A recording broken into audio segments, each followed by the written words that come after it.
Hey everyone, hope you're doing great. Welcome back to my channel. In today's video, we'll dive into what if Deku fought Titans in Attack on Titan with One for All. Smash that subscribe button, and be sure to peek at the description below. Let's begin.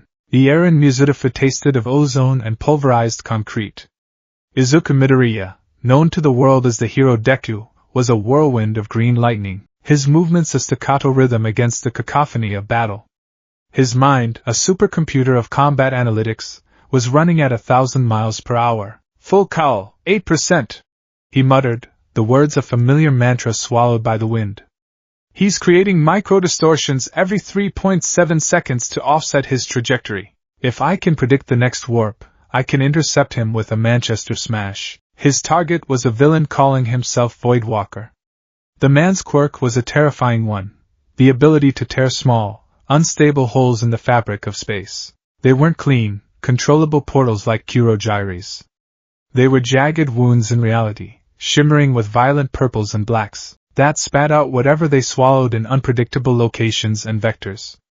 A car swallowed on one street could be ejected 3 blocks away, upside down and traveling at 200 kilometers per hour. Deku zipped across the street, his iron saws clanking against the asphalt. He scooped up a cowering salaryman, depositing him behind the relative safety of a police barricade in a single, fluid motion. Sir, please stay down. It's not safe, but my briefcase. The man stammered, pointing at the chaos. Deku didn't have time to reply. A tear in space, the size of a doorway, ripped open beside him. He saw the interior of a 7-Eleven, complete with a floating, half-eaten hot dog, before it snapped shut. Voidwalker was getting more desperate, his controls slipping. His power is destabilizing. Deku shouted into his comms unit. The rifts are becoming erratic. He's a danger to himself and everyone else. Understood, Deku. Came the calm, tired voice of his former mentor, Eraserhead, from a block away. We're trying to box him in, but he's slippery. Keep the pressure on. Deku's eyes scanned the battlefield. Voidwalker, a gaunt man in a tattered trench coat, was perched precariously on a traffic light, his eyes wild with exertion. His hands gestured erratically, weaving patterns in the air that left shimmering, violent afterimages. He was aiming for a bus stop, where a small family was frozen in terror. No time to think. He pushed his output to 15%. The green energy flared, crackling around him like a miniature storm. He launched himself forward, a human cannonball. He was a blur of motion, a verdant comet against the gray urban landscape. He was going to disarm him, a simple, non-lethal takedown.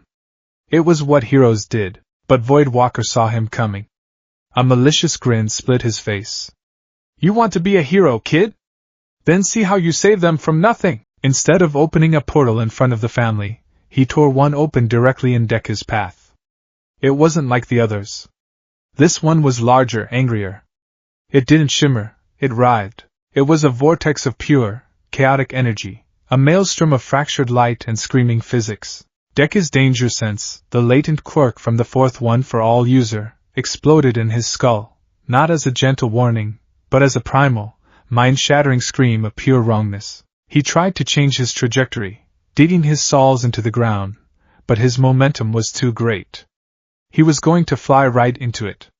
In the last microsecond, his training took over. He twisted his body, firing off a 5% Air Force blast from his fingertips to push himself sideways. It was just enough. He would skim the edge, avoiding the worst of it. But then he saw it. The little girl from the bus stop had stumbled forward in her panic, right into the portal's event horizon. She was being pulled in, her small feet sliding across the pavement. There was no choice. There was never a choice. In a move that was pure instinct, pure Izuku Midoriya, he fired another Air Force blast, not at the ground, but at the girl. The controlled puff of air was just enough to knock her backward, out of the portal's grasp and into her mother's arms. A hero's duty, fulfilled. But heroes also face consequences. The edge of the vortex caught his leg. The sensation was indescribable. It was like being simultaneously frozen, burned, and electrocuted.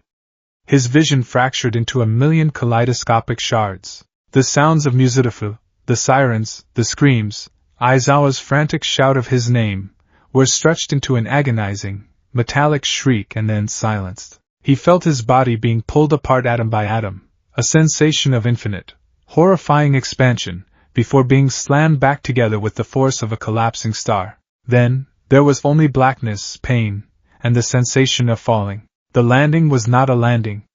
It was an impact. Izuku's world returned as a symphony of agony. He hit the ground with a sickening crunch that echoed through his entire skeleton. The air was forced from his lungs in a ragged gasp. He felt a sharp, searing pain in his side and tasted copper in his mouth. Broken ribs, at least two. His hero costume, his second skin, was torn and shredded, the durable fibers no match for the transdimensional meat grinder he'd just been through. For a long moment, he just lay there, face down in cool, damp grass, his mind a static-filled haze. Every nerve ending was on fire. His head throbbed in time with his frantic heartbeat. Report, status report. The thought was a faint echo of his training. Villain. Voidwalker, neutralized? Civilians, safe? He pushed himself up, his muscles screaming in protest. His right arm, the one that had borne the brunt of so many self-inflicted injuries, felt like a lead weight, but it wasn't broken. Not this time. He got to his knees, swaying, and took a deep, shuddering breath. The air was different. Clean. It smelled of earth, wildflowers, and a faint, distant scent of wood smoke. There was no tang of exhaust fumes, no smell of asphalt baking in the sun. He looked around, and the fog in his brain began to clear, replaced by a profound and chilling disorientation. He was in a field. A vast, open field of green grass that stretched towards a dense, dark forest on one side and a wall on the other. It wasn't a wall. It was the wall. It was colossal, an impossible feat of engineering that dwarfed any building he had ever seen. It rose into the sky until its top was lost in the low-hanging clouds, a sheer, unbroken cliff of stone that seemed to go on forever in either direction. It was old, weathered by centuries of sun and rain, yet it stood with an air of absolute, unyielding permanence. At its base, nestled against the stone like a child clinging to its mother, was a town. The buildings were quaint, with timber frames and red-tiled roofs, utterly alien to the gleaming steel and glass cityscape of Muzidafu. A large windmill turned slowly in the breeze. Where? He whispered, his voice hoarse. What kind of support item, what quirk could create a landscape this detailed? He stumbled to his feet, his body protesting every movement. He needed to find a landmark, get his bearings, contact the other heroes. He reached for his comms unit, but the device was shattered, its delicate electronics fried. Panic, cold and sharp, began to prickle at the edges of his consciousness. He was alone. Injured. In a place he didn't recognize that felt fundamentally, terrifyingly real. He looked down at himself. His costume was a wreck. The cowl was torn, his gloves were shredded, and there was a long gash across the chest plate. He was a mess. A lost hero. It was then that the ground trembled. It was subtle at first, a low, deep vibration that he felt more in the bones of his feet than heard with his ears. The birds in the nearby forest suddenly went silent. A collective gasp, a murmur of confusion and fear, rose from the town beyond the outer gate. People were stopping in the streets, looking up. Deku's danger sense flared. It wasn't the sharp spike of an incoming attack, but a low, pervasive hum of existential dread. It was the feeling of a rabbit sensing a hawk circling miles above, a primal instinct that screamed wrongness. He followed the gaze of the townspeople, his eyes traveling up the impossible height of the wall. And then he saw it, a face. It peeked over the top of the 50-meter wall, a monstrous, skinless visage of exposed muscle and sinew. Steam hissed from its surface, obscuring its features in a hellish haze. Its eyes were vacant, cavernous pits, and its mouth was a lipless gash filled with enormous, square teeth. It was a grotesque caricature of a human being, magnified to a scale that broke the mind. Deku's brain, conditioned by a lifetime of quirks and villains, immediately tried to categorize it. A gigantification quirk? Like Empty Lady, but bigger. So much bigger. The user must have immense control. Or maybe it's a mutation type. The energy cost to maintain a form that size must be astronomical. The colossal titan, as it would one day be known to him, did not move with the ponderous slowness he expected of something so large. There was a sudden, sharp motion. A massive, skinless foot, large enough to crush a city block, swung forward. It impacted the outer gate of the Shiganshina district with a sound that was not an explosion, but the sickening crunch of stone and civilization being reduced to dust. Boom! The shockwave hit Deku like a physical blow, knocking him off his feet. The ground bucked and rolled. A cloud of debris and shrapnel erupted from the gate, flying through the air like a shotgun blast. Screams, sharp, terrified, and utterly human, tore through the air. This was not a villain attack. Villains had motives, goals. They postured, they monologued, they sought money or fame or chaos. This was different.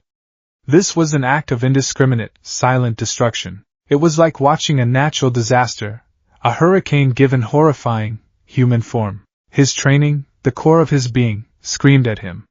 Save people! He ignored the fire in his ribs, and the throbbing in his head.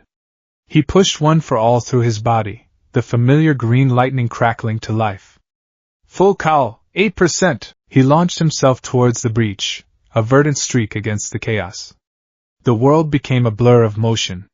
He landed on a rooftop, his reinforced saws gripping the tiles. Below him, the scene was one of pure pandemonium. People were running, screaming, trampling one another in a desperate bid for survival. And then he saw the others. They came shambling through the newly created hole in the wall. Giants, ranging from 3 to 15 meters in height, all disturbingly human-like but twisted, misshapen. Some were fat, some were skeletal, some had disproportionately large heads or long, spindly limbs.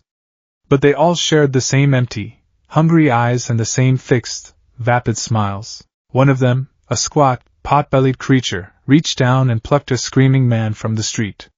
It lifted him to its mouth, the man's legs kicking uselessly. Deku watched in abject horror as the giant bit down. The scream was cut short with a wet, final crunch. Deku's mind went blank. This wasn't possible. This wasn't happening. Villains didn't do this. Even the most monstrous, like Muscular or Overhaul, killed with a purpose, twisted as it might be. This was consumption. It was predation. The people below weren't opponents, they were food. The sheer, senseless horror of it threatened to paralyze him. He saw another one, a lanky titan with vacant eyes, corner a woman and her child. His body moved before his brain could process the thought. He leaped from the rooftop, a 15% St. Louis smash already charged in his leg. He descended like a meteor, his kick connecting with the titan's neck. The impact was like hitting a tree made of strangely pliant flesh. The titan's head snapped sideways with a sound of tearing muscle, and it stumbled, crashing into a nearby building. Deku landed, rolling to absorb the impact, and looked back. The titan wasn't getting up. Steam began to pour from the wound on its nape. The nape, is that a weak point? His analytical mind desperately tried to find patterns, a logic to the madness. Run! He yelled at the woman, who stared at him with wide, terrified eyes, her gaze fixed on his strange green costume and the lightning that danced around his body. She didn't need to be told twice, grabbing her child and fleeing towards the inner gate. He didn't have a moment's rest. Another titan was bearing down on him. But then he heard it, a desperate, childish scream that cut through the din. Mom! Mom, get up! His head snapped in the direction of the voice. A few streets over, a house had been crushed by a piece of flying debris from the gate. A young boy with furious, terrified brown eyes and a girl with dark hair and a red scarf were desperately trying to lift a massive wooden beam. Pinned beneath it was a woman, their mother. His heart clenched. He knew that look of desperation. He had worn it himself. He was there in a flash, his full cowl propelling him over the rooftops.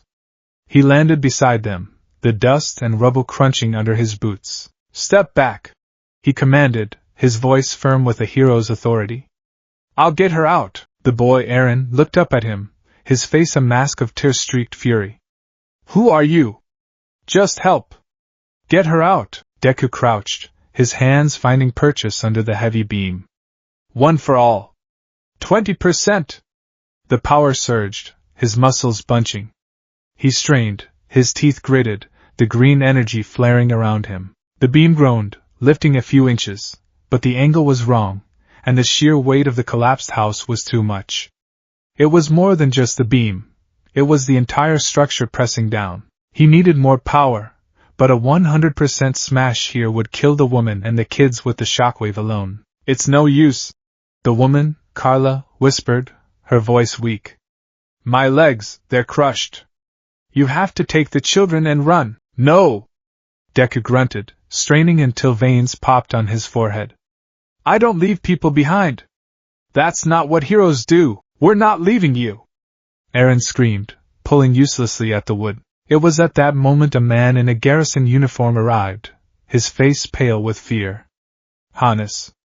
He drew his swords, his eyes fixed on something down the street. Deku followed his gaze. Shambling towards them, its gait unsteady but relentless, was a titan. It was tall, with stringy blonde hair and a horrifyingly wide, permanent smile that seemed to stretch from ear to ear. Its eyes were fixed on them. On Carla. Hannes! Kill it! Save us! Eren pleaded. Hannes took a step forward, then another, his hands trembling. He looked at the smiling titan, then at the children he had known his whole life. The primal, paralyzing fear won. He sheathed his blades. I can't, he choked out. I'm not strong enough. In one swift, desperate motion, he grabbed Eren and Mikasa, throwing them over his shoulders. No! What are you doing? Eren shrieked, fighting against his grip. Izuku, please! Carla begged, her eyes finding Deku's. She didn't know his name, but she saw the desperate heroism in his face. Take them. Live! Please! Deku was frozen. His mind was a maelstrom of conflicting instincts. Lift the beam. Fight the Titan. Protect the kids. He couldn't do all three. He had seconds to choose. Hannes was already running, carrying the screaming children away. The smiling Titan was getting closer, its shadow falling over the ruined house. Carla looked at her children being carried to safety, and a look of profound, heartbreaking peace settled on her face. Then she looked back at the approaching monster, her expression hardening into one of defiant terror. Deku watched, horrified, as the smiling Titan reached the house. It ignored him completely, its focus solely on the trapped woman. It bent down, its massive, clumsy fingers closing around Carla's torso. He saw the brief, agonizing moment of resistance. He saw the spray of blood. He heard a sound that would haunt his nightmares for the rest of his life, the wet, sickening snap of a human spine. Time seemed to slow down. He saw Eren's face, contorted in a silent scream of pure, undiluted agony. He saw Mikasa's eyes, wide and empty with shock. And he saw the smiling Titan, its permanent grin seeming to mock the very concept of life, as it lifted Carla Yeager's broken body to its mouth. Deku had failed. He, the successor to All Might, the symbol of peace, had stood 10 feet away and watched a woman be eaten alive. The sheer, abject failure crashed over him, a tidal wave of self-loathing and powerlessness that was more painful than any broken bone. All his training, all his power, all his ideals, they had amounted to nothing. The smiling Titan dropped what was left of Carla and turned. Its vacant eyes, devoid of malice or intelligence, settled on the fleeing forms of Hannes and the children. It took a slow, shambling step in their direction. Something inside Izuku Midoriya snapped. The analytical mind, the heroic restraint, the fear, the confusion, it was all burned away in a white-hot inferno of pure, unadulterated rage. A rage directed at the monster, at the world, and most of all, at himself. The vestiges of the past one for all users stirred within him, not as gentle advisors, but as a roaring chorus demanding action. Never again. The green lightning of full call vanished, consumed by a blinding, incandescent torrent of raw power. Red, crackling veins of energy spread across his skin, originating from his heart and racing down his right arm.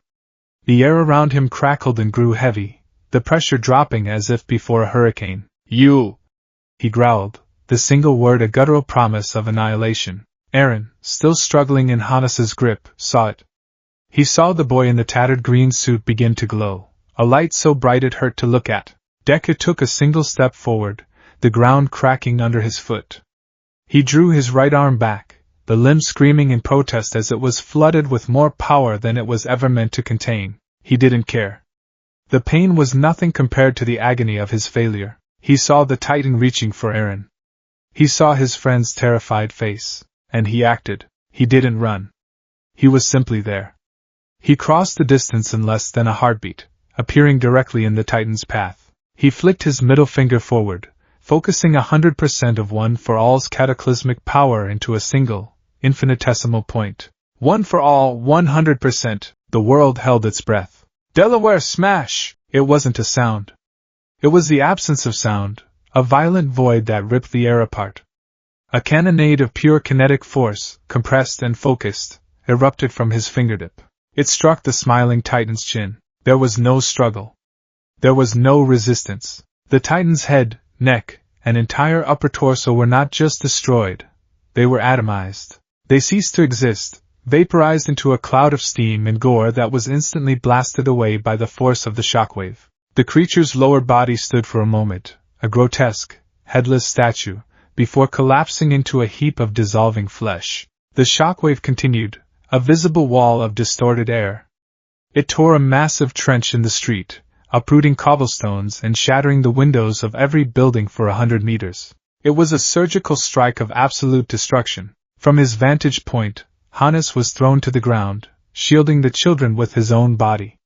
When he looked up, all he could see was a massive, expanding cloud of steam where the Titan had been. A crater, 10 meters wide, scarred the earth. And in the center of it, kneeling on the scorched ground, was the boy in green. The backlash was immediate and merciless.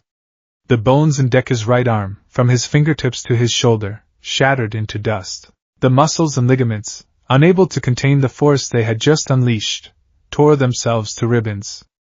An agony beyond all description, a supernova of pure pain, erupted from his limb. A choked scream tore itself from his throat.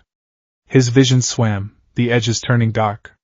The strength fled his body, and he collapsed forward onto the ruined street. The last thing he saw before the darkness claimed him was Eren's face, looking back at him from Hannes's arms. The boy's eyes were wide, his expression an unreadable mixture of horror, gratitude, and sheer, terrified awe. He had saved them.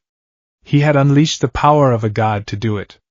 But as his consciousness faded into the merciful quiet of oblivion, Izuku Midoriya knew one thing with chilling certainty. He hadn't been a hero. Not today.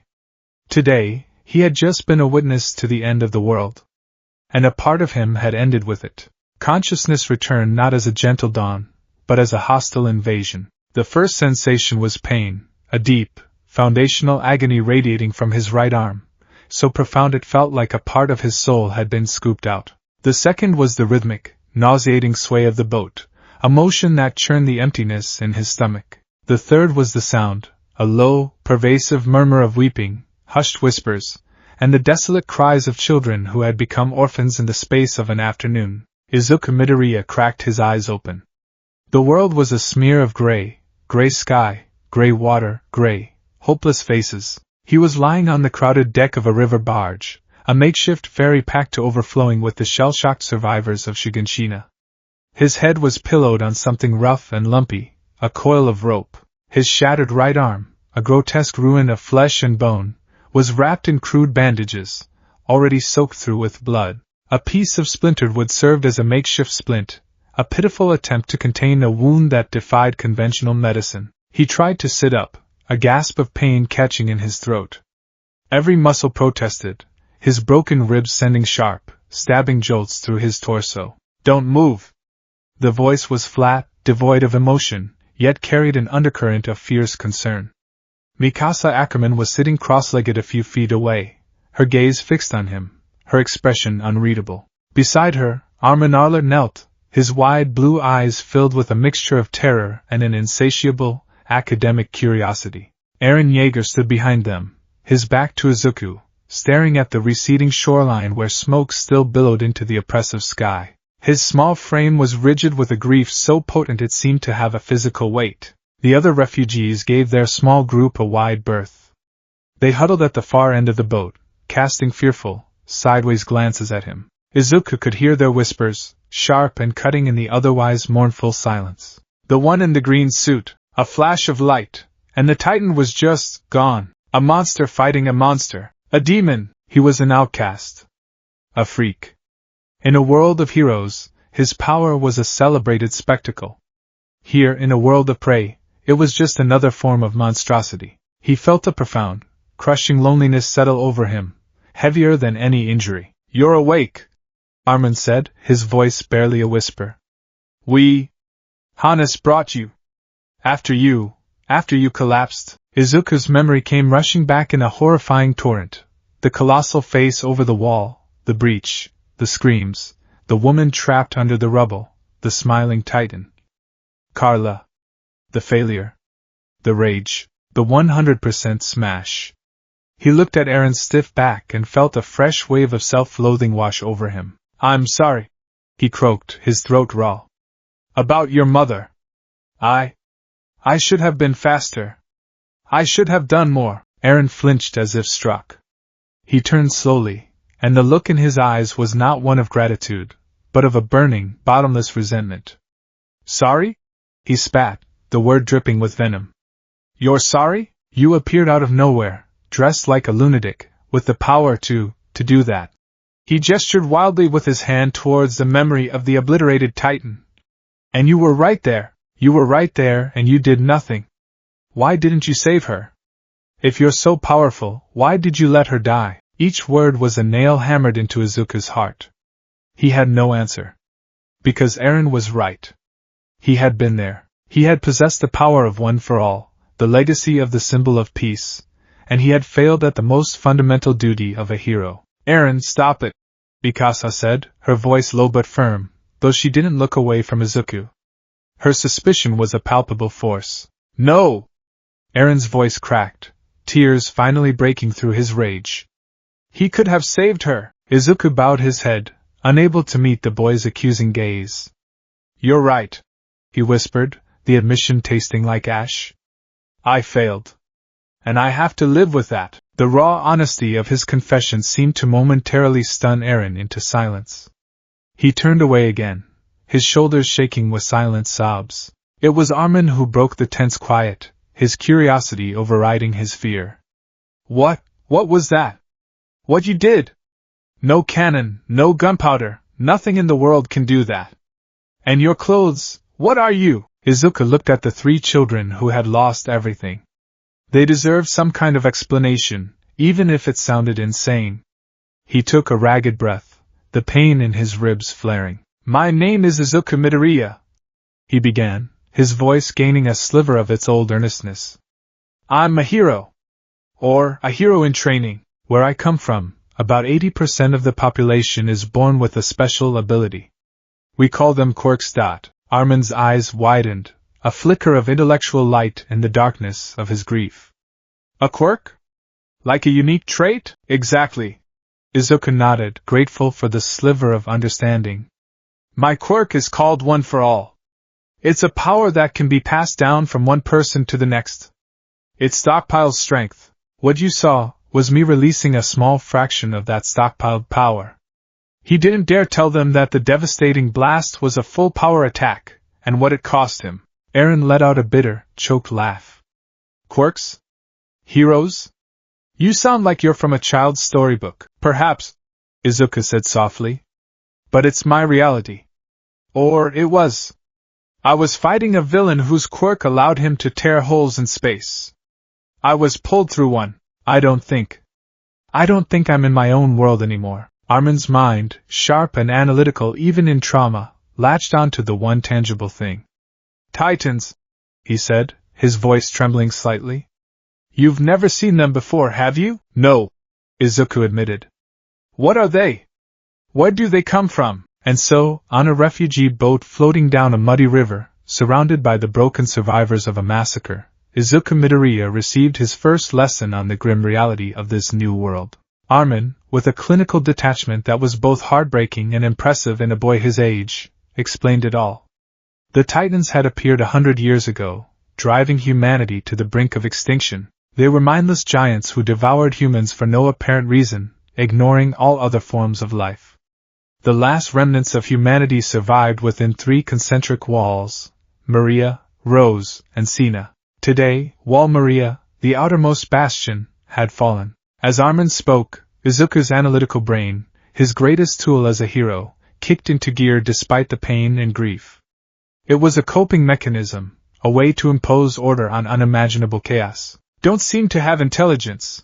Mostly ignore each other, drawn to large groups of humans. Armin explained. And no discernible digestive tract? They eat but don't need to? Is it a biological imperative or something else? A compulsion? Their bodies are abnormally light for their size, and they dissolve after death. Cellular structure must be incredibly unstable.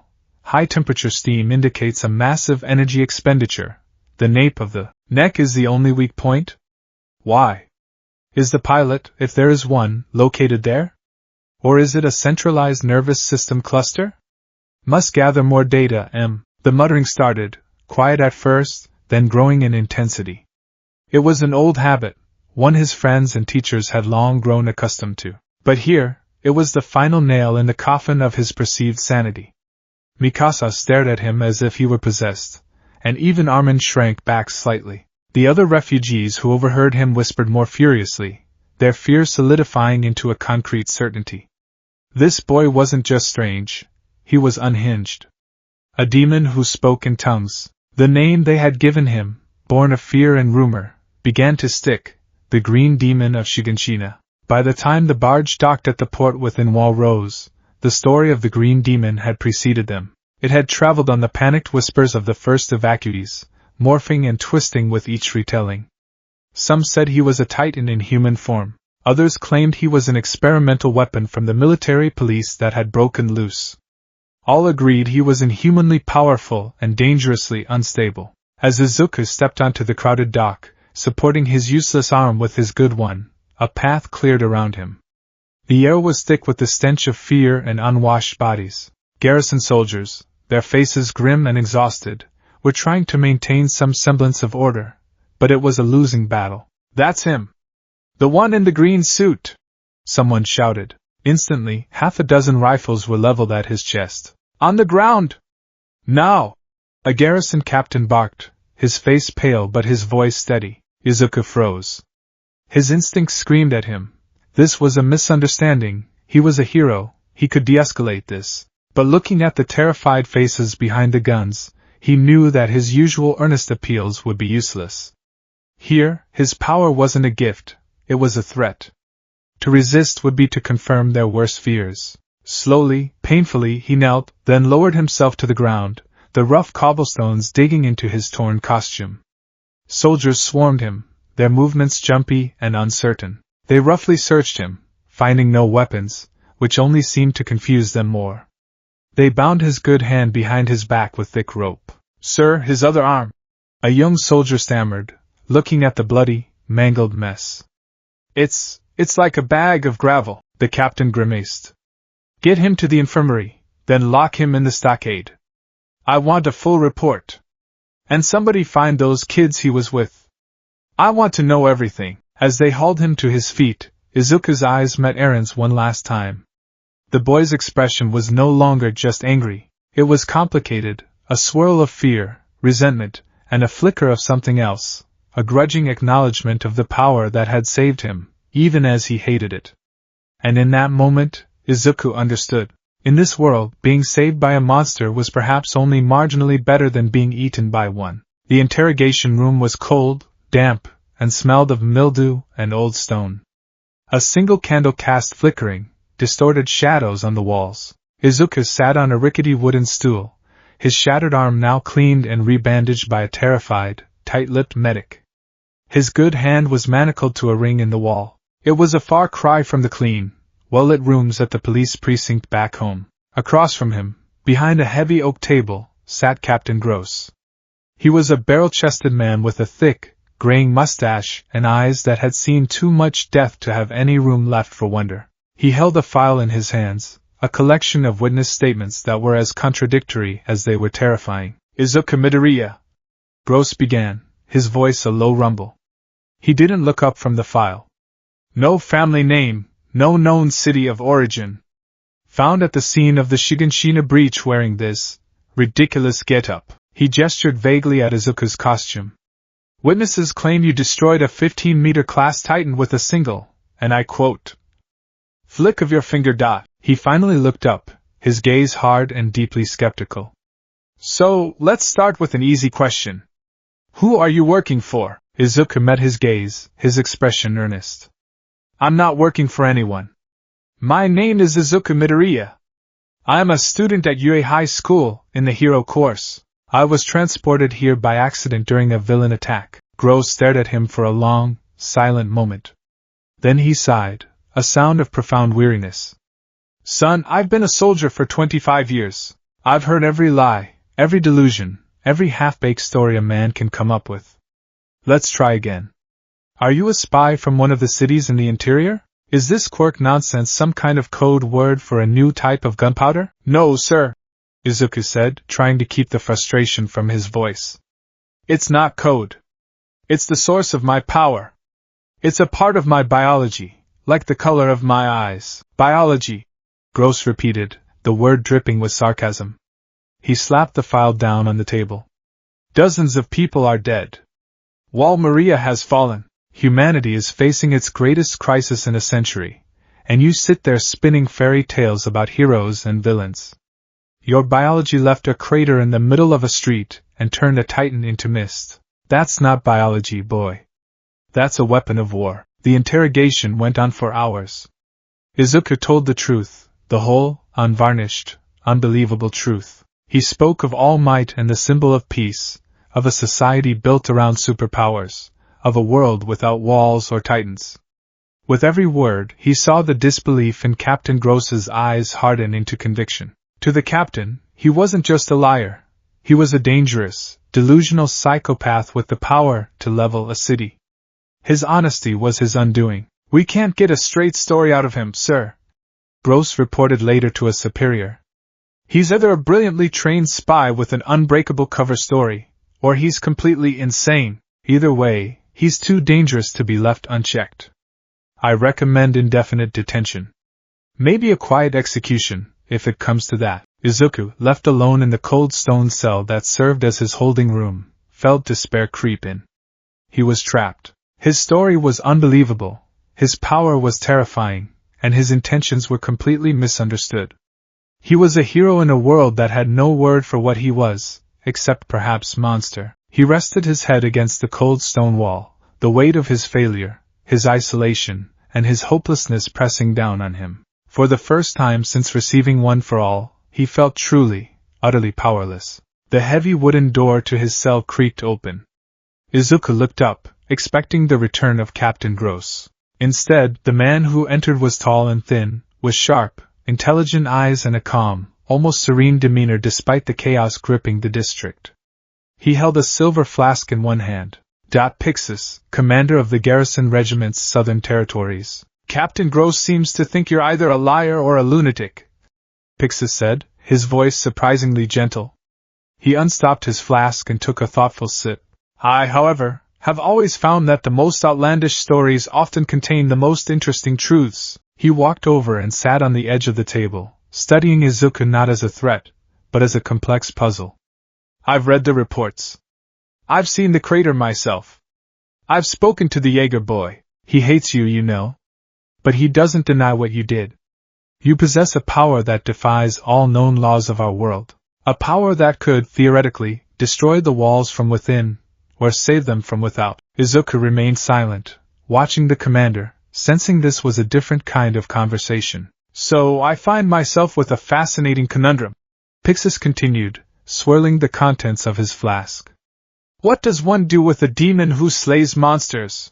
Lock him away, and we waste a potential asset of unimaginable value. Let him go, and he might turn that power on us. Executing him seems short-sighted. He took another drink, his eyes twinkling with a kind of detached, strategic amusement. So, here is my proposal, Izuku Midoriya. I don't care if you came from the moon and learned to fight from magical badgers. Your past is irrelevant to me. Your future, however, is of great interest. He leaned forward, his calm demeanor becoming sharp, focused. You want to prove you're not a threat? You want a chance to find a place in this world, to fight those things that you saw in Shiganshina? Then you will prove your loyalty to humanity. In 2 years, when the refugee children like the Jaeger boy become eligible, you will enlist in the military. You will join the 104th Cadet Corps. You will learn our ways, fight our enemies, and bleed for our survival. Your power will be shackled by our discipline and aimed by our command. Pixis stood up, his message delivered. You will become humanity's sword. Or you will rot in this cell until your bones are dust. The choice, I'm afraid, is not much of a choice at all. He turned and left, the heavy door booming shut behind him, leaving Izuku alone once more in the echoing silence. But something had changed. The despair had not vanished, but it was no longer all-consuming. Pixis had offered him a path. A brutal, unforgiving path, but a path nonetheless. He looked down at his good hand, clenching it into a fist. His dream had always been to be the world's greatest hero, a symbol of peace like All Might. That world was gone, perhaps forever. That dream felt like a distant, childish fantasy. But the core of it, the burning, unshakable desire that had driven him since he was a small, quirkless boy, remained. Save people. It didn't matter what world he was in. It didn't matter if they called him a hero or a demon. People were suffering. People were dying. And he had the power to help. He would accept the commander's deal. He would become a soldier. He would learn their ways, fight their monsters, and wrap his heroic ideals in the harsh armor of their reality. He would find a way to control his power, a way to fight without destroying himself. He still desperately wanted to go home. But until he found a way, he had a new purpose. He would protect this broken, terrified world. He would become their symbol, whether they wanted one or not. The green demon of Shiganshina would learn to become the wings of freedom. 2 years can be an eternity. For Izuku Midoriya, it was a crucible. The initial weeks after his enlistment had been a blur of pain, confusion, and agonizing physical therapy. The medic who had tended to his arm, a grim man named Abel, had simply shaken his head and declared it a lost cause. The bones are powder, the muscles are pulp. We should amputate, he had said, his voice devoid of sympathy. Izuku, channeling a stubbornness that would have made All Might proud, had refused. He spent months in a small, guarded room, painstakingly using the faintest whispers of One for All, less than a single percentage point, to stimulate the healing process. It was a delicate, terrifying tightrope walk. Too little power, and the healing would stagnate, leaving him crippled. Too much, and he risked reshattering the fragile, knitting bones. He focused on the memory of Recovery Girl's quirk, trying to mimic the sensation of accelerated regeneration. Slowly, miraculously, the limb began to mend. It was scarred, a permanent roadmap of his failure and fury in Shiganshina, but it was functional. During that time, he learned. Armin, a frequent visitor, became his window into this world. He brought books on history, geography, and military strategy. He explained the 3 branches of the military, the garrison, the survey corps, and the military police.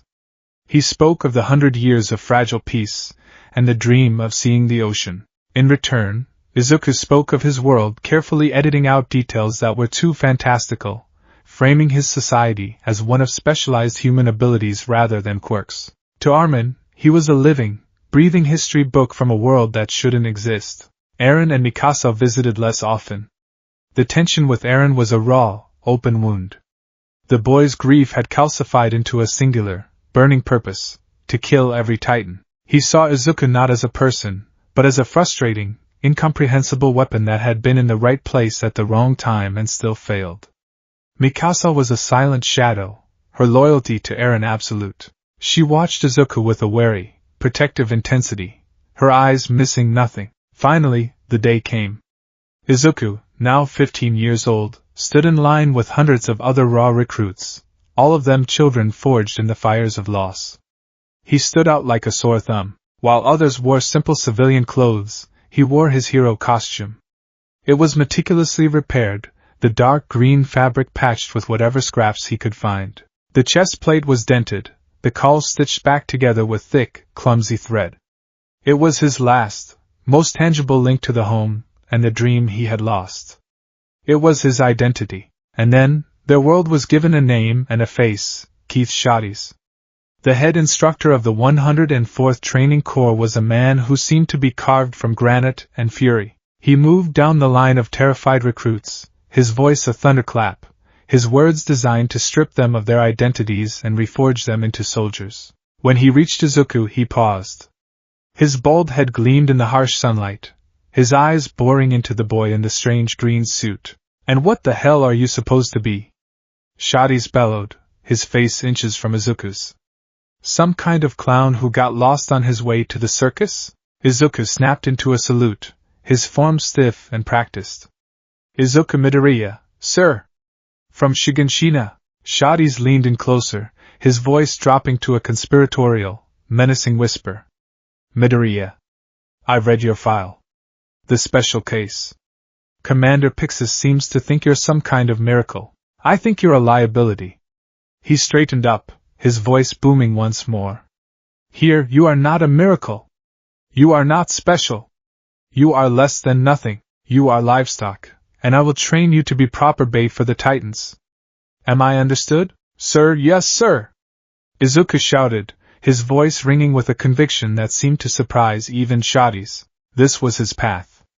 He would walk it. The training was a brutal, relentless grind designed to break them. Long-distance runs until their lungs burned, obstacle courses that left them bruised and bleeding, and endless lectures on Titan anatomy and military doctrine. Izuku absorbed it all. His analytical mind, honed by years of studying pro-heroes, soaked up the information like a sponge, but it was in the practical exercises where the division between him and the others became starkly apparent. Hand-to-hand combat training was first. Shades preached the importance of using an opponent's weight and momentum against them, a crucial skill for disengaging from a Titan's grasp or fighting another human for the last gas canister. "Reiner Braun!" Shades barked. "You're up. Show these maggots how it's done. You! Green Clown! You're his opponent!" A ripple of anticipation went through the recruits. Reiner was built like a young bull, his broad shoulders and confident stance marking him as a natural leader. He was easily one of the physically strongest among them. Izuku, by contrast, was lean, his frame defined by wiry muscle that seemed deceptively slight. Reiner gave Izuku a confident smirk. "Don't worry, I'll go easy on you." "Thank you, but please don't," Izuku replied earnestly, settling into a low, balanced stance that was completely alien to the military-issue forms they had been taught. It was a hybrid of his training with Gran Torino and Aizawa. Shades scowled. "What is that ridiculous posture? Fight like a soldier." Izuku didn't reply. His eyes darted over Reiner, his mind a flurry of calculations. "He's favoring his right leg, putting his weight forward. Telegraphing a charge. Low center of gravity, but his shoulders are too square. If I can redirect his initial momentum." Reiner charged, aiming for a simple, powerful takedown. It was what anyone would have done against a smaller opponent. To the onlookers, it was a blur of motion, but to Izuku, it was a problem with a clear solution. He didn't activate one for all. He didn't need to. Just as Reiner was about to make contact, Izuku sidestepped, his movement fluid and precise. His hand shot out, not to block, but to guide. He caught Reiner's charging arm, used the bigger boy's own momentum to spin him, hooked his leg behind Reiner's, and pushed. It was a perfect, clean judo throw. Reiner hit the dusty ground with a surprised oof, the air knocked out of him. Izuku was standing over him, one hand holding the wooden training knife to his throat. The entire exchange had taken less than 3 seconds. Silence descended on the training ground. The cadets stared, mouths agape. Bertholdt's eyes were wide with shock. Aaron looked on with a familiar mix of awe and frustration. Shades's face was a mask of thunderous fury. "Luck!" he roared. "Do it again!" They did. And again. Each time, the result was the same. Reiner's raw power was useless against Izuku's superior technique and predictive analysis.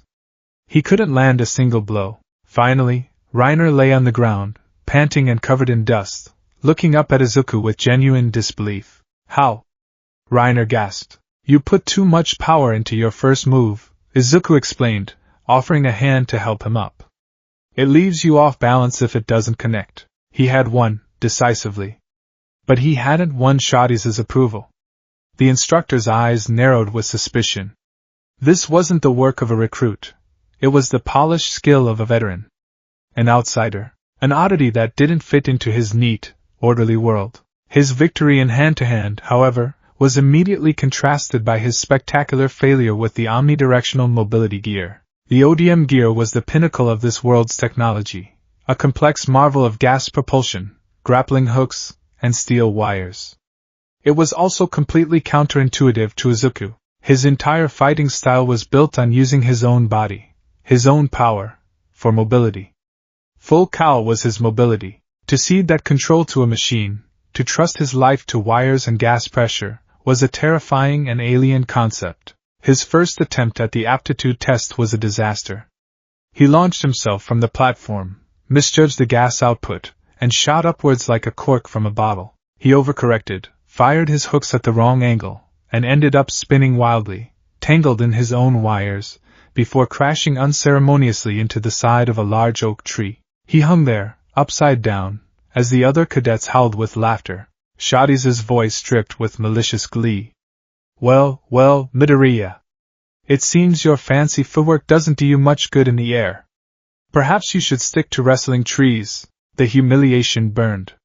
For weeks, while others like Mikasa and Eren took to the gear as if born to it, Izuku struggled. He was clumsy, hesitant, his hero instincts screaming at him to just jump, while the military doctrine screamed at him to trust the gear. It was a war within himself. He spent every spare moment practicing. Long after the other cadets were asleep, he would be out in the forest, swinging from tree to tree, his movements jerky and inefficient. He filled notebooks, a habit he couldn't break, with diagrams of the gear, calculating thrust vectors, gas consumption rates, and optimal anchor points. He was trying to solve it like an equation, and slowly, he began to master his other, more familiar tool. He needed to get one for all under control. The 100% smashes were a suicide button, not a strategy. He needed sustained, low-level output. He needed full cowl. His private training sessions were a dangerous secret. He would find secluded clearings deep in the woods and practice channeling the power. At first, it was clumsy. A 5% output would spike to 15% for a split second, nearly snapping his ankle. He learned to feel the power, to visualize it as a current of energy flowing through every cell, not just a sledgehammer in his fists. One afternoon, during a grueling 10-kilometer run through the forest, he decided to test his progress. He was falling behind, his body aching. He glanced around. No one was watching, just a little burst, he thought. 5%. To push off the ground. He channeled the power into his legs as he pushed off the trunk of a thick pine tree to navigate a sharp turn. He miscalculated. The output flared not to 5%, but to a solid 10%. Crack! The sound was like a thunderclap. The tree trunk, a foot in diameter, didn't just splinter, it exploded. Shards of wood flew in every direction. The massive pine shuddered, groaned, and then came crashing down, its fall shaking the very ground. Izuku froze, standing in a shower of sawdust, his heart hammering against his ribs. The other recruits stopped, turning to stare in stunned silence at the felled tree, and then at him. Shades marched over, his face purple with rage. Midoriya! He screamed, his voice echoing through the forest. What in the name of the walls did you do? I tripped, sir. Izuku stammered, the excuse sounding pathetic even to his own ears.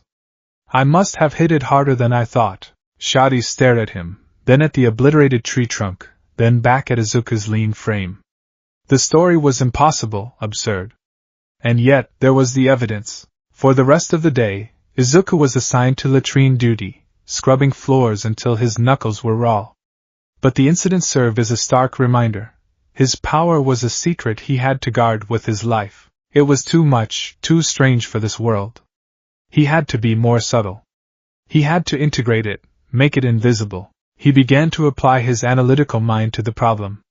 He couldn't use one for all for overt displays of strength. But what about augmentation? A 3% boost to his legs during a run, making him just a little faster than everyone else. A 2% surge in his arms, allowing him to hold a rifle steady for just a little longer. A 4% burst to his core, letting him maintain his balance in the ODM gear for a fraction of a second more. It worked. His ODM performance improved dramatically.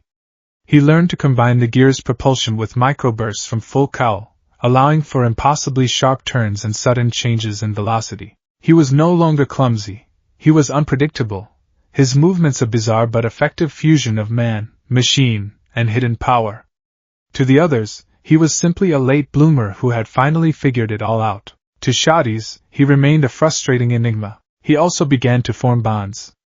He shared his rations with a perpetually hungry Sasha Browse, earning her undying loyalty. He helped a frustrated Jean Kirstein with his hand-to-hand form, showing him the same principles he'd used on Reiner. He became a source of quiet encouragement for Connie Springer, and a strategic sounding board for Armin. He was still the oddity, the weirdo in the green suit, but he was their oddity now. The ideological clash with Eren, however, only deepened. During a classroom lecture on Titan biology, the instructor described them as mindless, instinct-driven monsters. That's all the more reason to wipe every last one of them off the face of the earth, Eren declared, his voice tight with hatred. They're a plague, and we're the cure. A murmur of agreement went through the class. Izuku raised his hand. Sir, he began, his voice thoughtful. If they don't have digestive systems and don't need to eat for sustenance, then why do they eat people? There has to be a reason. Mindless instinct doesn't feel like a complete answer. It feels like a gap in our knowledge. If we could understand their motivation, maybe we could find a different way to fight them. A way to win without just killing. The room went silent. Eren turned to glare at him. A different way? They ate my mother. They destroyed our home. There is no other way. The only thing they understand is death. I know what they did, Izuku said softly, the memory of that day a fresh pain. But fighting with hatred makes you reckless, Eren. Understanding your enemy makes you effective. We have to be smarter, not just angrier. The bell rang, ending the debate but not the tension. That night, Izuku found Eren outside, punching a wooden training post until his knuckles were raw and bloody. You don't get it, Eren seethed, not looking at him. You have all that power, and you talk about understanding. If I had your strength, I'd have killed every Titan between here and Shiganshina by now. And you'd be dead, Eren, Izuku said, his voice firm. Power isn't a solution. It's a tool. And a tool without a plan is just a good way to get yourself killed. I want to save people. All of them, and that includes you.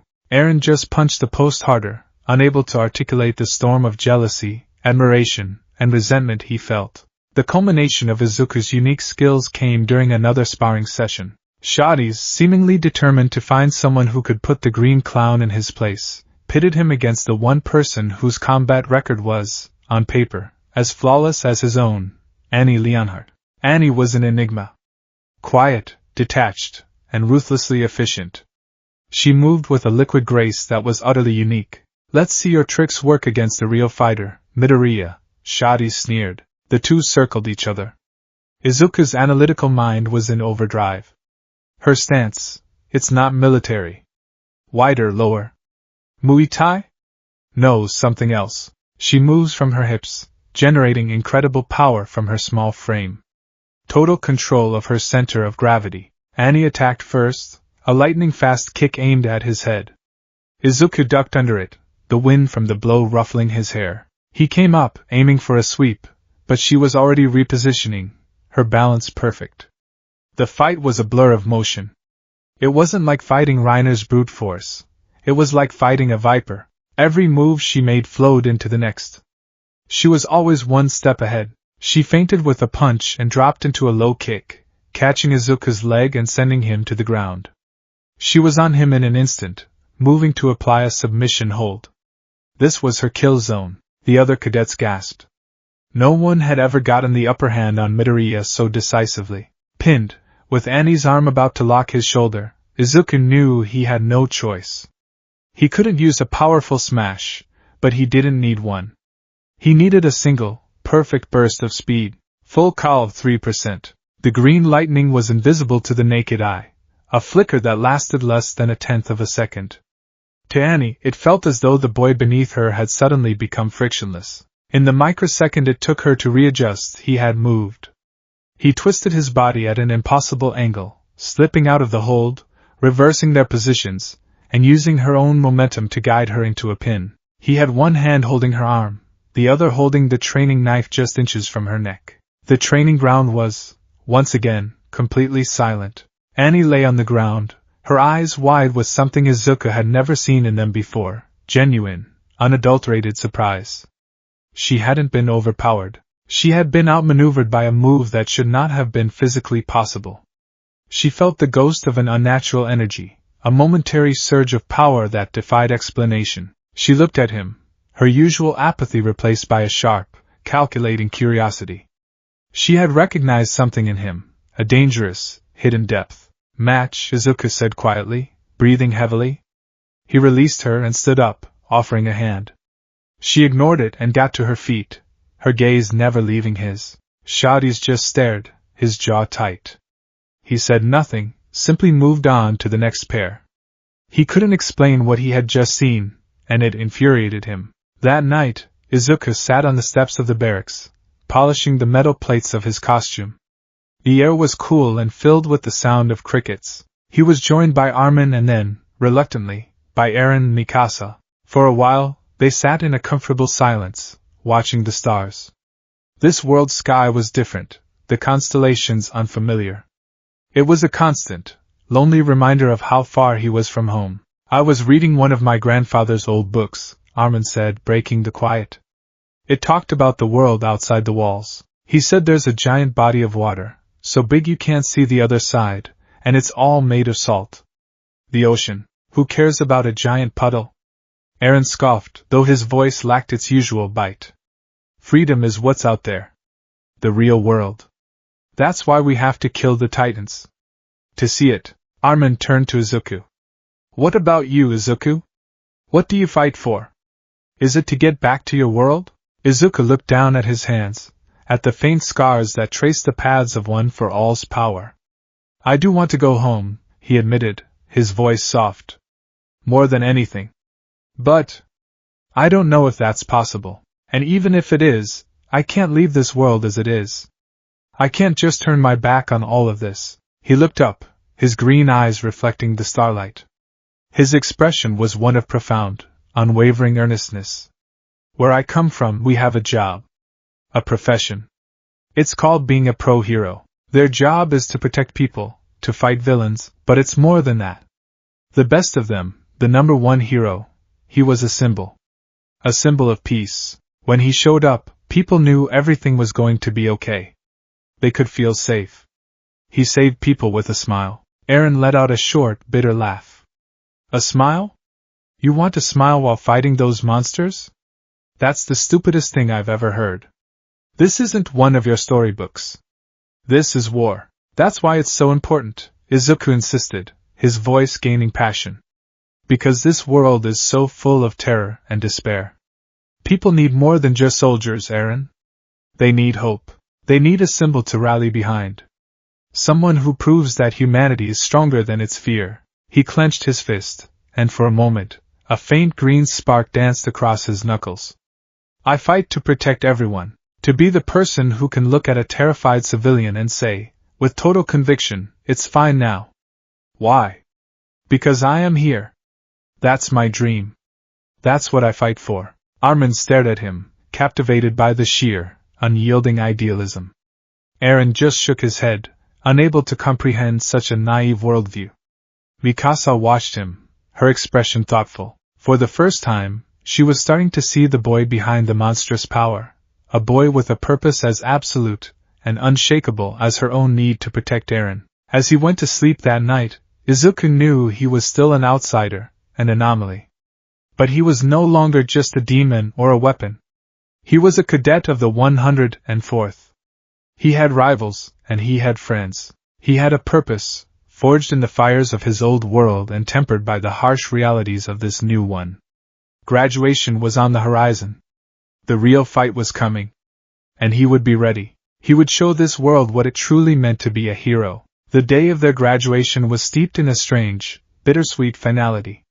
3 years. 3 years of relentless drills, of calloused hands and aching muscles, of shared meals in the mess hall and hushed conversations under starry, alien skies. Izuku Midoriya stood in formation, the rain-soaked collar of his new garrison uniform chafing against his neck. He had chosen the garrison, a decision that had baffled Eren and many others. The garrison? After everything you've said? Eren had confronted him the night before, his voice a mixture of disbelief and betrayal. You, with your power, you're going to waste it patching holes in the walls and policing drunk merchants. The Survey Corps is the only real choice. It's the only way to fight back. The first duty of a hero is to protect the people, Eren, Izuku had replied, his voice calm and steady. Not to seek out fights. The Survey Corps is vital, but the garrison stands between the Titans and the civilians. That's where I'm needed most. That's where I can save the most people. His logic was sound, but it felt like a half-truth even to him. The real reason was more complex. Commander Pixis still saw him as a volatile asset. Owen Smith, the enigmatic commander of the Survey Corps, had shown a keen, almost predatory interest in his file, but ultimately, the powers that be had decided to keep their green demon on a shorter leash. Joining the garrison in Trost was not just his choice, it was his assignment. Now, as Keith Shotties gave his final, thunderous address, Izuku's mind was elsewhere. He scanned the faces of his comrades. Jean, his initial antagonism having softened into a grudging respect. Connie and Sasha, their usual boisterous energy subdued by the solemnity of the occasion. Reiner and Berthold, standing stoically, their expressions unreadable. Annie, a solitary figure, as detached as ever. And Eren, Mikasa, and Armin, their faces set with a grim determination to join the Survey Corps and face the horrors beyond the walls. These people, once strangers from a world of nightmares, had become his family. A strange, dysfunctional, trauma-bonded family, but his nonetheless. Shotties dismissed them. A cheer went up, a brief, cathartic release of years of pent-up tension. Cadets were laughing, clapping each other on the back, making plans for their future assignments. For a fleeting moment, they were just teenagers on the cusp of a new life. And then, as it had 5 years ago, the world ended with a soundless flash and a tremor. It wasn't a roar or an explosion. It was a blinding bolt of yellow lightning that split the sky, striking just outside the Trost district's outer gate. The ground shook violently, throwing many of the celebrating cadets to their feet. A column of superheated steam erupted into the air, obscuring the top of the wall. Izuku's blood ran cold. Danger sense screamed in his skull, a piercing shriek of imminent, catastrophic doom. He knew. In his very bones he knew. As the steam cleared, the grotesque, familiar, skinless face of the colossal titan appeared over the top of the wall, larger and more menacing than any nightmare could conjure. It was a silent god of destruction, returned to finish the job it had started.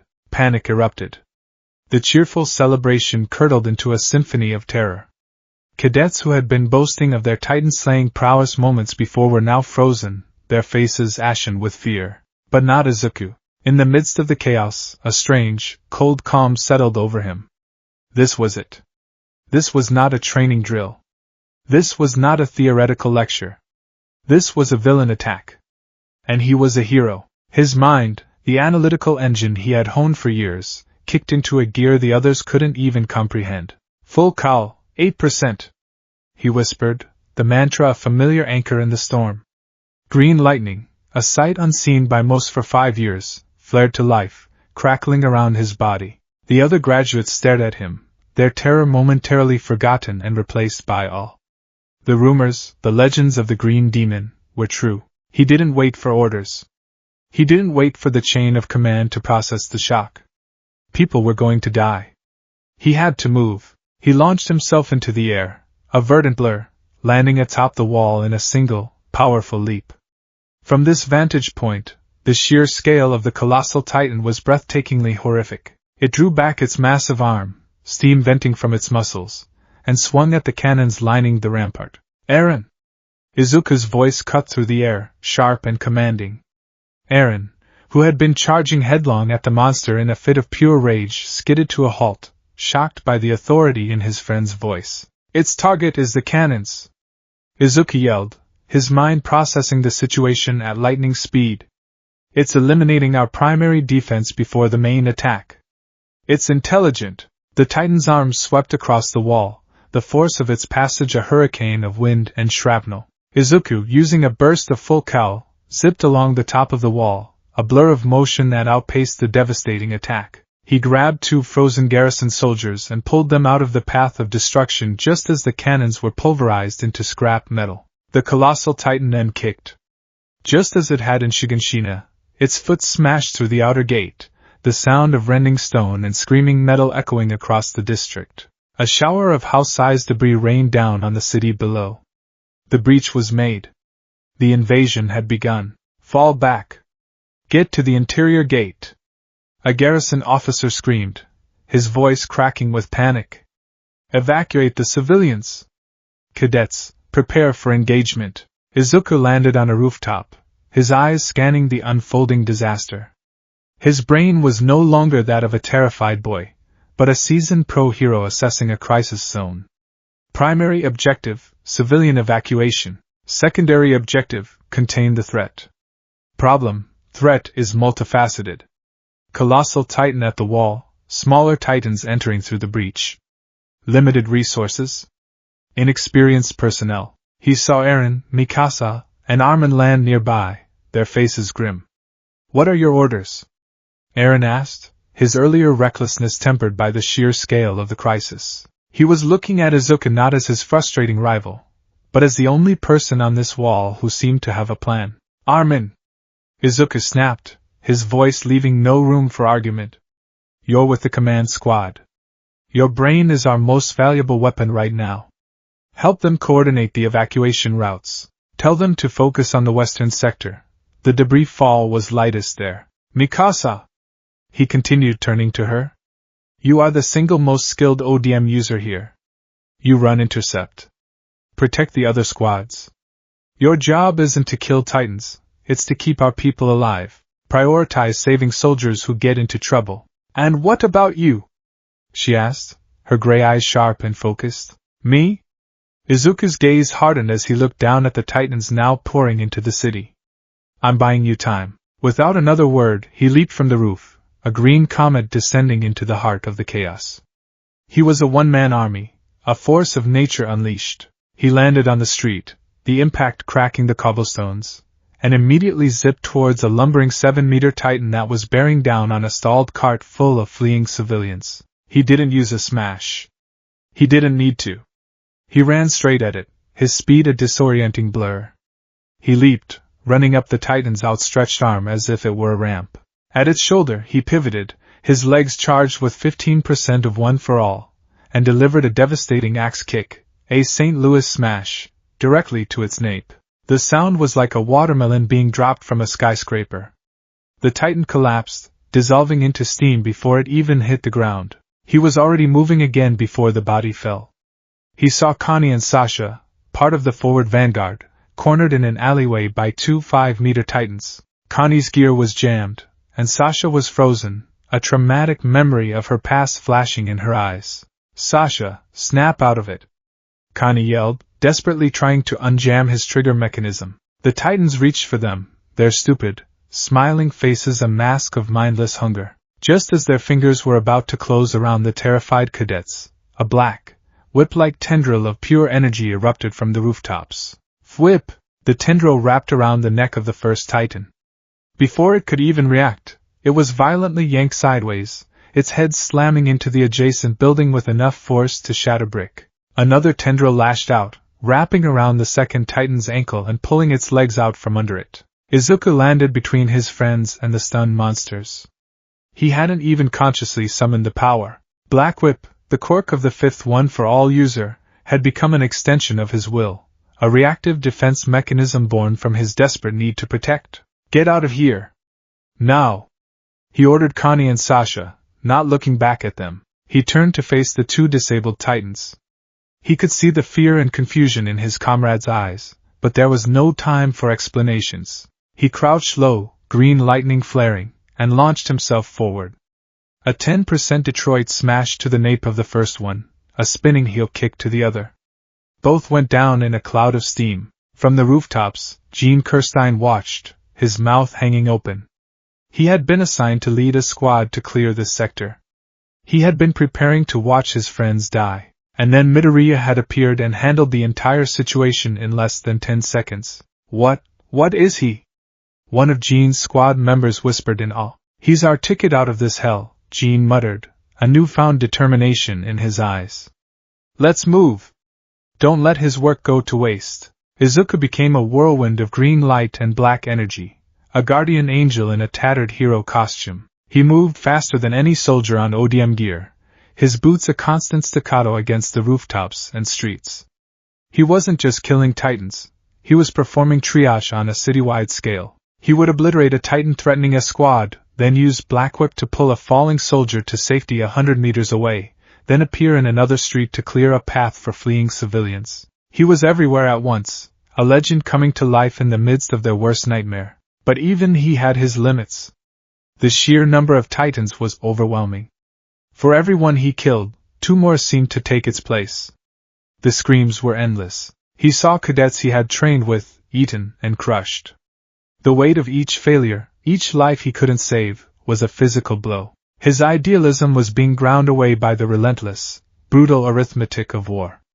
He could save one person, but he couldn't save them all. He was on a rooftop, catching his breath for a precious second, when he saw it.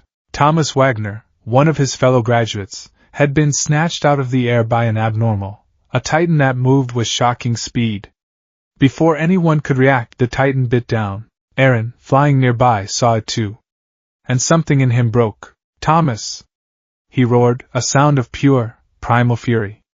All strategy, all training, vanished, replaced by a singular, burning hatred. He changed course, ignoring his squad's objective, and flew directly at the abnormal. Eren, no! Stick to the plan. Armin's voice screamed over the chaos. But Eren was deaf to reason. He was a missile of vengeance. He sliced the abnormal Snape, killing it instantly, but his reckless landing left him exposed on a rooftop. Before he could reorient, another titan loomed over him. It swiped, and Eren was knocked from the sky, his leg caught in the monster's teeth. There was a sickening crunch as bones snapped. Eren! Armin shrieked in horror. The squad circled back, abandoning their mission to save their comrade. It was a fatal mistake. One by one, they were picked off, their disciplined formations breaking down in the face of their friend's imminent death. It was a domino effect of panic and tragedy. Izuku watched from 3 blocks away, his heart seizing in his chest. He was too far. He was engaged with 3 titans of his own, preventing them from reaching a shelter packed with civilians. He could abandon his post and try to save Eren, but these people would die. He could hold his position and watch his friend be killed. It was the trolley problem from his ethics class at UA, brought to horrifying, screaming life. Save the many, or save the one? His body screamed at him to go to Eren. Every heroic instinct, every fiber of his being, wanted to race across the city and save his friend. But the cold, hard logic of this new world, the lessons taught by Shotties and tempered by the reality of this battle, held him in place. Protect the civilians. That is the primary objective. He made his choice. With a roar of frustration and grief, he turned his back on Eren's plight and unleashed his fury on the titans in front of him. A 20% Delaware smash sent a cannonball of compressed air that obliterated one. Black Whip tore the second one apart. A final, desperate leap and a Manchester smash finished the third. The civilians were safe. He turned back, panting, his body screaming from the exertion. He looked towards where he had last seen Eren's squad. He saw the titan lift Eren's broken body to its mouth. He saw Armin, frozen on a nearby rooftop, watching in abject horror. He saw the titan swallow his friend whole. The world went silent. The roar of battle, the screams of the dying, the hiss of steam, it all faded into a dull, distant hum. The failure in Shiganshina had been a sudden, shocking trauma. This was different. This was a slow, deliberate agony. A choice he had made. He had chosen the mission over his friend. He had let Eren die. The self-loathing was a physical entity, a black hole opening in his chest, threatening to swallow him whole. What kind of hero does that? What kind of hero lets his friend die? All Might, he would have found a way. He would have saved everyone. He was so lost in his own despair that he didn't notice the new quirk manifesting until it was too late. A thick, gray fog began to pour from his skin, not hot like Titan steam, but cool and dense. Smokescreen, the quirk of the sixth user, N. It billowed out, uncontrolled, engulfing the entire city block in an impenetrable haze. "What is this?" he heard soldiers shouting in confusion. The smoke wasn't toxic, but it was disorienting, adding another layer of chaos to the already desperate battle. He couldn't control it. It was a physical manifestation of his own turmoil and confusion. Through a momentary gap in the smoke, he saw Armin, still frozen on that rooftop, about to be eaten by a bearded titan. The sight snapped him out of his spiral. He had failed Eren. He would not fail Armin. He poured every ounce of his remaining strength into his legs. Full cowl, 25%. The power was a roaring inferno, threatening to tear his muscles from his bones, but he didn't care. He launched himself through his own smokescreen, a blind missile guided by his friend's scream. He burst through the fog just as the Titan was lifting Armin. He didn't have time for a clean shot at the nape. He slammed into the Titan's side with a full-body tackle, a shoot-style recipro burst that sent the multi-ton creature stumbling sideways. Armin tumbled from its grasp, landing hard on the roof. Izuku landed beside his friend, his legs screaming in protest. He stood over Armin's prone form, a defiant protector, facing down the bearded Titan. He was exhausted, his body was battered, and his heart was broken. But he was still a hero. And then, something impossible happened. From the street below, a roar of pure, inhuman rage echoed, a sound that made every Titan in the vicinity pause. A 15-meter Titan, one they hadn't seen before, erupted from a cloud of steam. It was different from the others. It was powerfully built, with long, dark hair and piercing green eyes that burned with a furious, sentient intelligence. It ignored the soldiers completely. It ignored Izuku and Armin. It turned, its movements shockingly fast and precise, and drove its fist straight through the bearded Titan's face. Then, it grabbed the Titan's neck, ripped its head clean off, and crushed it in its hand. It was the attacked Titan. And it was on their side. The remaining soldiers stared in stunned terror. They had never seen anything like it. A Titan fighting other Titans. It was an aberration, a monster that broke all the rules of their world. But Izuku, looking into those furiously intelligent green eyes, felt a flicker of something else. Danger sense was humming, but it was different now. The pervasive dread that all Titans triggered was still there, but interwoven with it was a strange, familiar spike. A signature he recognized. It felt like Eren. The rogue Titan went on a rampage. It was a whirlwind of brutal, efficient violence. It stomped, punched, and tore apart every Titan in its path. It was a manifestation of pure, unrestrained fury, the very fury that had defined Eren Yeager. Izuku watched, his mind racing, connecting impossible dots. Eren was eaten. Then this Titan appears. The eyes, the rage. Is it possible? Is a quirk like this possible in this world? A transformation? A human inside a Titan? He knew he had to get Armin to safety. He scooped up his still-dazed friend, his own injuries screaming in protest, and used the last of his strength to leap to a safer rooftop, away from the rogue Titan's destructive path. Izuku, what? Eren. I saw him. Armin stammered, his mind struggling to process the trauma. I know, Izuku said, his voice grim. I saw it too. Just stay with me, Armin. We're not dead yet. He watched the rogue Titans systematically dismantle the remaining Titans in the area. It wasn't just killing them, it was slaughtering them, with a ferocity that was both terrifying and awe-inspiring. It was buying them the one thing they had run out of, time. But Izuku knew this was only a temporary reprieve. The creature was a wild card, an unknown factor in an already impossible equation. He had made a choice that led to his friend's apparent death, and in the aftermath, a miracle, or a new nightmare, had been born. The battle for Trost was far from over, and its nature had just been irrevocably, monstrously changed. He had arrived in this world a hero, now surrounded by smoke, steam, and the roars of two different kinds of monsters. He wasn't sure what he was anymore. The rampage of the rogue Titan was a symphony of brutal, percussive violence. The sounds of its fury, the wet tearing of flesh, the sickening crunch of bone, the ground-shaking thud of its footfalls, were a terrifying counterpoint to the screams and chaos that still echoed through Trost. To the surviving members of the 104th, scattered and traumatized on the surrounding rooftops, it was an abomination. A new flavor of nightmare. They had been trained to fight mindless, predictable giants. This creature was different. It was a predator, a brutally efficient killer, and its rage felt terrifyingly personal. Izuku Midoriya watched from a high rooftop. The unconscious form of Armin Aller lay gently behind the relative safety of a chimney stack. His own body was a landscape of agony. His legs, pushed to 25% of One for All's output, felt like they were filled with burning sand. His ribs were a mesh of fire with every ragged breath. The smokescreen quirk, now blessedly dormant, had left him feeling drained and hollow, as if a part of his very essence had been poured out into the city. But the physical pain was a dull hum beneath the roaring symphony of his thoughts. His analytical mind, his greatest asset, was grappling with a problem that defied all known logic of this world. He watched the rogue titan's movements, ignoring the sheer horror of its actions and focusing on the how. Its fighting style wasn't the clumsy swatting of a normal titan. It was targeted, precise. It used leverage, parrying a titan's swing and using the momentum to create an opening.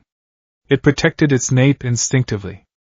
Most telling of all, its rage was not mindless. It was directed. It prioritized the titans that posed the greatest threat to the soldiers, even as it ignored the soldiers themselves. It fights like a brawler, Izuku's mind supplied. It fights, like Eren. Danger sense, which had been a constant, high-pitched scream in his skull since the battle began, was doing something strange. Around the normal titans, it was a pure, clean signal of primal threat. But around the rogue titan, the signal was fuzzy. It was a chaotic mix of that same threat signal overlaid with a frantic, familiar spike, the same spike he felt whenever Eren was nearby and his emotions were running high. It was like listening to two radio stations at once, one playing a funeral dirge, the other a battle hymn. It's him, Izuku whispered to himself, the conclusion so insane it felt like a hallucination. It has to be him. He saw Mikasa land on a nearby roof, her face a pale, unreadable mask. Her eyes, however, burned with a desperate, frantic light as she stared at the rogue titan. She had seen what he had seen, she had felt what he had felt. A connection, a thread of hope so thin and fragile it was almost indistinguishable from madness. The rogue titan, having annihilated the last of the titans in the immediate vicinity, finally began to slow. It swayed on its feet, steam pouring from its body at an alarming rate. It was burning itself out. With a final, shuddering groan, it collapsed, falling forward and crashing into a building with enough force to shake the foundations of the district. Its massive body began to dissolve at an accelerated pace, a waterfall of steam pouring from its nape. This was the moment. The truth, one way or another, was about to be revealed. Before anyone else could react, Izuku moved. Ignoring the screaming protest of his muscles, he activated a 5% full cowl and leaped across the rooftops, landing softly beside the rapidly deteriorating titan corpse just as Mikasa arrived from the other side. And there, emerging from the dissolving muscle and sinew of the titan's nape, was a human figure. Unconscious, covered in strange, glowing red marks that were already fading, but unmistakably human. It was Eren Yeager. He was missing an arm and a leg, but even as they watched, the severed limbs began to steam and regenerate, knitting themselves back together with an unnatural speed. Mikasa let out a choked sob, a sound of such profound relief and love that it seemed to hang in the air.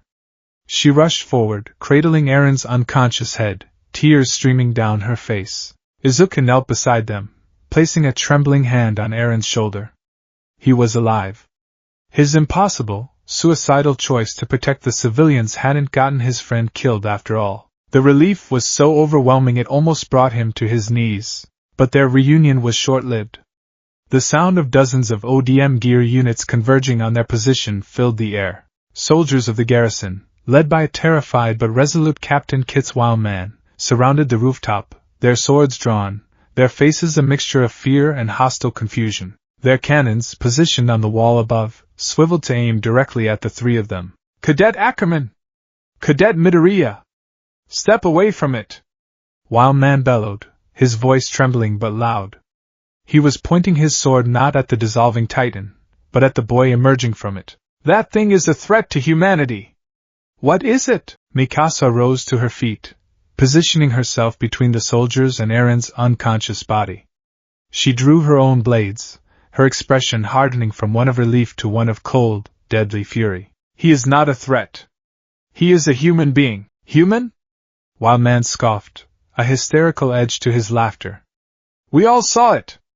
It came out of the Titan's body. It's a monster. A spy. Maybe it's been one of them all along. The fear was palpable. It radiated from the soldiers, a scent as thick and cloying as the steam rising from the Titan corpses. They had just survived a massacre. Their minds were shattered, their world turned upside down. And now, they were faced with something that broke the one rule they thought they understood. Humans are victims, Titans are monsters. The idea of a human being a Titan was a heresy of the highest order. Izuku knew this was the most dangerous moment of all. More dangerous than any Titan. Fear was the enemy now. Raw, unreasoning, human fear. He saw the cannon operators on the wall, their hands hovering over the firing levers. One wrong move, one wrong word, and they would all be blown to smithereens. He stood up slowly, raising his one good hand in a universal gesture of peace. The green lightning of One for All was gone, his costume was in tatters, and his face was streaked with grime and blood. He looked less like a symbol of hope and more like a ghost of the battlefield. Captain Wildman, sir! Please listen to reason! Izuku's voice rang out, clear and steady, cutting through the panicked murmurs. It was the voice of a hero, trained to de-escalate, to command a scene not with threats, but with conviction. I understand your fear. What you just saw defies everything we know. But look at him, he gestured to Eren. This is Eren Yeager. A cadet of the 104th. A survivor of Shiganshina. That Titan form, whatever it is, it fought for us. It saved our lives. It killed dozens of other Titans. It ignored every single soldier, and fought only our enemies. It's a trick, one of the soldiers shouted. To gain our trust, a trick? Izuku countered, his voice rising with passion. He took a step forward, a calculated risk. The swords of the nearest soldiers immediately pointed at his throat. He ignored them. Look around you! Look at the bodies of the Titans it destroyed. Look at the soldiers it saved, soldiers who would be dead right now if not for its intervention. Is that a trick? Or is that an ally? Wildman's face was a mask of indecision. His fear was warring with the undeniable logic of Izuku's words. But fear was winning. He looked at the strange boy in the green suit, the green demon from the rumors, and the monster emerging from the Titan, and he saw only two things, the unknown and the unnatural. I will not risk the lives of my men on the word of a monster and his accomplice. Wildman roared, his resolve hardening. You have two choices. Prove to me that he is not a threat, or you will all be eliminated by cannon fire as enemies of humanity. The ultimatum hung in the air, heavy and final. How do you prove a negative? How do you reason with terror? Mikasa's grip on her swords tightened. I will kill anyone who tries to harm Eren, she stated, her voice a deadly whisper. It was not a threat, it was a promise. Izuku's mind raced. He was out of options. Logic had failed. A display of force would only confirm their fears and get them all killed. He needed something else. He needed a miracle. He needed a plan. And then his eyes fell on Armin, who was just beginning to stir, his blue eyes wide with dawning horror as he took in the scene. Armin. The strategist. The brain. Armin! Izuku called out, his voice sharp. Wake up! I need you! Armin stumbled to his feet, his body trembling. He looked at the cannons, at the swords, at his friends, and the sheer, overwhelming terror threatened to paralyze him. I can't, he stammered. Yes, you can, Izuku insisted, his belief in his friend an almost tangible force. You are smarter than any of them. Think. We need a plan. A way to convince them. What is Eren's strategic value? The words, a lifeline of logic in a sea of emotion, seemed to jolt Armin back to himself. His eyes cleared, the frantic terror replaced by a flicker of analytical thought. Strategic value. It was a problem to be solved. Armin took a deep breath, stood tall, and performed the salute, his small frame radiating a desperate, improbable authority. Sir! He is not an enemy of humanity. I am willing to share all the information we have gathered.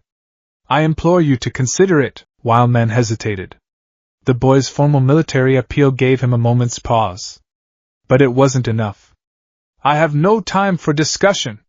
This is a battlefield, not a debating hall. If you cannot prove he is not a threat, we will open fire.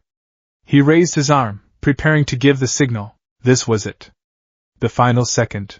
Izuku knew what he had to do. His plan was insane. It was reckless. It was the kind of plan that would have given Aizawa a heart attack. But it was all he had left. He took a deep, centering breath, channeling the vestiges of his power. The remnants of smokescreen, still lingering in his system, swirled around his feet like nervous ghosts. Black Whip, a more primal and reactive power, coiled just beneath his skin, ready to lash out. He pushed a meager, painful 3% of 1 for all through his battered body. Then he gave his own speech. It was not a logical argument like Armin's. It was not a threat like Mikasa's. It was a pure, undiluted appeal from the heart of a hero. Stop!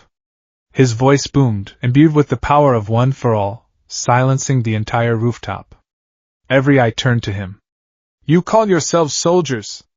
You swore an oath to protect humanity, and in your moment of greatest crisis you turn your blades on your own people out of fear? You point your cannons at a boy who just fought and bled for you? Is that what humanity has become? A flock of frightened sheep, so terrified of the wolves that you'll devour your own guard dogs. He took another step forward, his green eyes blazing with an intensity that made even Wildman flinch. The faint green lightning of full cowl began to flicker around him, a visible manifestation of his conviction. I don't know how Eren does what he does. I don't know what this power is. But I know what I saw. I saw a comrade fighting for his friends.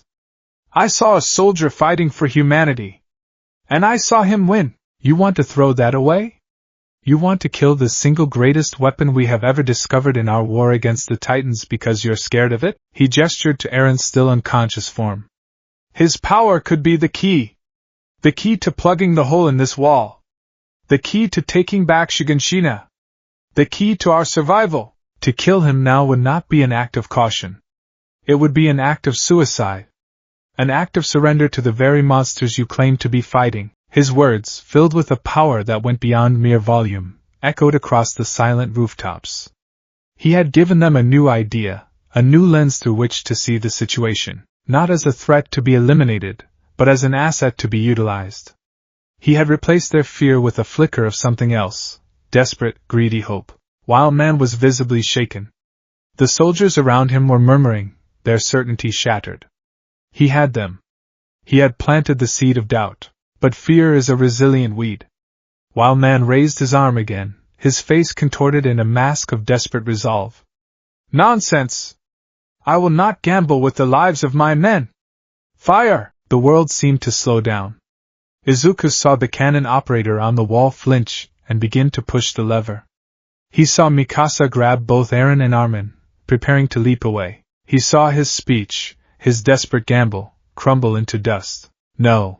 He wasn't going to let them die. He didn't have enough power for a smash. Not even a 5% flick. His body was spent. But he had other tools. Black Whip. Smoke screen. Float. The vestiges within him answered his desperate call. A thick, instantaneous cloud of gray smoke erupted from his body, far denser and more controlled than before. The entire rooftop was plunged into a disorienting grayout. Simultaneously, black tendrils of energy shot from his back, not as attacks, but as anchors, latching onto the surrounding buildings, bracing him. He felt a strange lightness in his gut as float, the quirk of Nana Shimura, activated for the first time, negating his weight for a split second. He took a deep breath and roared, focusing all his remaining energy, all his conviction, into his voice. It was a sound that was not quite human, a hero's cry that was also the roar of a cornered animal. Boom! The cannon fired. The shells screamed through the air, aimed directly at the spot where Aaron and Armin lay. To the soldiers on the surrounding rooftops, it was a moment of pure, incomprehensible chaos. The world was smoke and noise. And then, through the smoke, they saw it. Izuku stood where Aaron had been. He hadn't dodged. He hadn't run. He had stood his ground. In his right hand, now glowing with a faint, angry red light, he held the cannonball. It wasn't spinning. It wasn't smoking. It was simply stopped. He had caught it. He hadn't had the strength to deflect it or destroy it. But with Black Whip anchoring him, float negating the initial impact force on his body, and a final, desperate surge of 15% one for all channeled purely into his grip, he had done the impossible. He had caught a speeding cannonball fired from point-blank range. The smoke began to clear. The soldiers stared, their minds unable to process the image before them. Izuku stood there, his body trembling with the strain, his right arm once again broken and bleeding, the heavy iron cannonball held aloft in his ruined hand. He was panting, exhausted, but his eyes were blazing with defiant fire. He had placed himself between the cannons and his friends. He had become a human shield. He stopped it.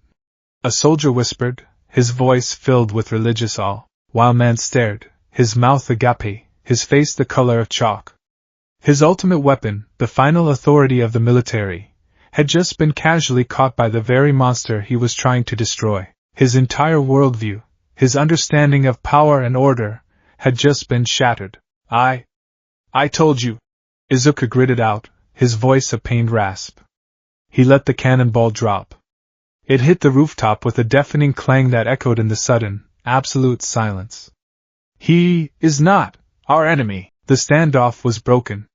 The spell of fear was shattered, replaced by a profound, terrifying awe. No one dared to raise a sword. No one dared to give another order. And into that silence stepped Pixis. The commander of the garrison had been observing the entire scene from a nearby rooftop, his ever-present flask in hand. He landed softly behind Wildman's lines, his calm demeanor a stark contrast to the high-strung tension of the other soldiers. "That's quite enough, Captain Wildman," Pixis said, his voice carrying easily in the quiet. "Your bravery is commendable, but your judgment appears to have been clouded by the theatricality of the situation." He walked past the stunned soldiers, stepping over the discarded cannonball, and stopped in front of Izuku, Mikasa, and the still unconscious Aaron. He looked at Izuku's shattered arm, at the determination in his eyes, and then at Aaron. A slow, thoughtful smile spread across his face. "So," Pixis mused, more to himself than to anyone else, "this is humanity's new hope. It seems to come in the most peculiar of packages." He turned to the assembled soldiers, his voice rising to a commanding boom. "This battle is not over. Thanks to the efforts of these cadets, we have been given a weapon. A chance. The Titan boy will plug the hole in Trost. The Green Demon will protect him while he does it. This is our chance to secure humanity's first true victory against the Titans.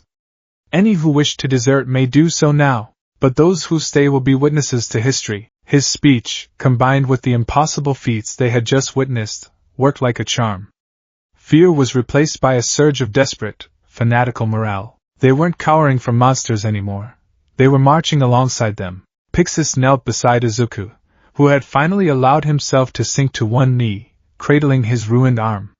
"You have a flair for the dramatic, Midoriya," the commander said, a glint of amusement in his eyes. "A very costly flair, it would seem. It's a bad habit." Izuku gasped, a pained smile touching his lips. He had done it. He had protected his friends. He had stared down the military's fear and won. But as he looked at Aaron, who was now beginning to stir, he knew this was only the beginning. He had just declared himself the protector of one monster and, in the process, solidified his own reputation as another. There were two monsters within the walls now. One of rage and one of hope. And the fate of this world now rested squarely on their young, overburdened shoulders.